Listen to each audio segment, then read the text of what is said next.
വയനാട്ടിലെ വന്യജീവി ആക്രമണത്തിൽ പ്രതിഷേധിച്ച് യുഡിഎഫ് പ്രഖ്യാപിച്ച ഹർത്താൽ തുടങ്ങി. ലക്കിടിയിൽ യുഡിഎഫ് പ്രവർത്തകർ വാഹനങ്ങൾ തടഞ്ഞത് സംഘർഷത്തിന് ഇടയാക്കി.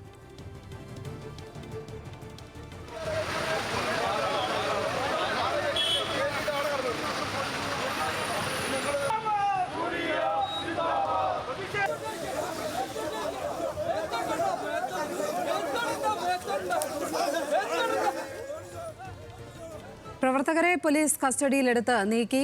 അവശ്യ സർവീസുകളെ ഹർത്താലിൽ നിന്ന് ഒഴിവാക്കിയിട്ടുണ്ട്. സുൽത്താൻ ബത്തേരിയിലും യുഡിഎഫ് പ്രവർത്തകർ വാഹനം തടഞ്ഞു.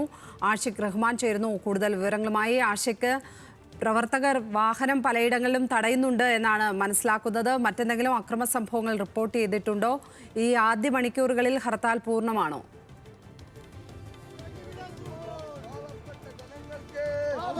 വയനാട്ടിൽ യുഡിഎഫിന്റെ ഹർത്താൽ പുരോഗമിക്കുകയാണ്. വലിയ രീതിയിലുള്ള പ്രതിഷേധമാണ് വയനാടിന്റെ വിവിധ ഭാഗങ്ങളിൽ നടക്കുന്നത്. ആദ്യഘട്ടത്തിൽ ലക്കിടിയിലായിരുന്നെങ്കിൽ പിന്നീട് കൽപ്പറ്റയിലേക്കും മേൽപ്പാടിയിലേക്കും സുൽത്താൻ ബത്തേരിയിലേക്കെല്ലാം ഈ പ്രതിഷേധം ഇപ്പോൾ വ്യാപിച്ചിട്ടുണ്ട്. ഇപ്പോൾ ഞാൻ നിൽക്കുന്നത് കൽപ്പറ്റയിലാണ്. യുഡിഎഫ് പ്രവർത്തകർ ഇപ്പോൾ മുദ്രാവാക്യം വിളിക്കുന്ന ദൃശ്യങ്ങളാണ് നമ്മൾ കാണുന്നത്. നേരത്തെ നിരവധി ബസ്സുകൾ, പ്രത്യേകിച്ച് KSRTC അടക്കമുള്ള ദീർഘദൂര ബസ്സുകളെല്ലാം പ്രവർത്തകർ തടയുന്ന ഒരു സാഹചര്യം ഉണ്ടായിരുന്നു. പിന്നീട് അല്പസമയം പിടിച്ചിട്ടാണെങ്കിലും പിന്നീട് ഈ വാഹനം കടത്തിവിടുന്നൊരു സാഹചര്യമാണ് ഉണ്ടായത്. ഇപ്പോൾ പ്രവർത്തകർ ചേരുന്നുണ്ട്. എങ്ങനെയാണ് സമരം മുന്നോട്ട് പോകുന്നത്? ഇന്ന് രാവിലെ 6 മണി മുതലാണ് നമ്മുടെ ഈ ഹർത്താൽ സമരം വയനാട് ജില്ലയിൽ ആരംഭിച്ചിട്ടുള്ളത്. പല തലത്തിലുള്ള പ്രതിസന്ധികളെയും അതിജീവിച്ചുകൊണ്ടാണ് നമ്മൾ ഈ ഹർത്താൽ സമരമായി മുന്നോട്ട് പോയിരിക്കുന്നത്. പോലീസിൻ്റെ ഭീഷണി, മറ്റു തരത്തിലുള്ള പ്രതികൂലമായ സാഹചര്യങ്ങളുണ്ടായിട്ടും നമ്മുടെ ഈ സമര പരിപാടികളായിട്ട് മുന്നോട്ട് പോകണം. നമുക്കറിയാം, നമ്മുടെ ഈ ജില്ലയിൽ ഉടനീളം ദൈനംദിനം എന്നോണം വന്യജീവി ആക്രമണത്തിൽ നമ്മുടെ സഹോദരങ്ങൾ, പാവപ്പെട്ട സാധനങ്ങൾ, എല്ലാ സാധനങ്ങളും കൊല്ലപ്പെട്ടുകൊണ്ടിരിക്കുന്നത്. ഈ സംഭവങ്ങൾ നടക്കുമ്പോൾ നമ്മുടെ ഗവൺമെൻറ്റിന് യാതൊരുവിധ ഉത്തരവാദിത്തങ്ങളുമില്ല. ഒരു നിസ്സംഗ ഭാവത്തിൽ ഇത് കണ്ടുകൊണ്ടിരിക്കുകയാണ്.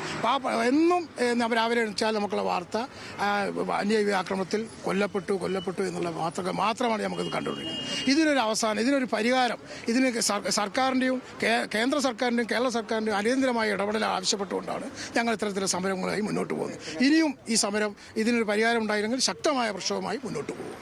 ലക്ഷ്മി, വ്യാപാരികളടക്കം ഇതിനോട് സഹകരിക്കുന്നില്ല എന്ന് പറഞ്ഞെങ്കിൽ പോലും ഭൂരിഭാഗം കടകളും ഈ കൽപ്പറ്റ നഗരത്തിലടക്കം അടഞ്ഞിടുകയാണ്.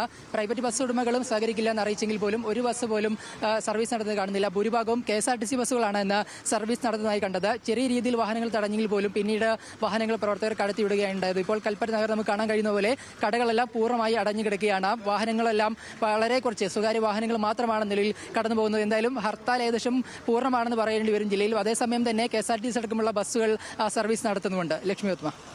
ആഷിഖ് റഹ്മാൻ വയനാട്ടിൽ നിന്ന്.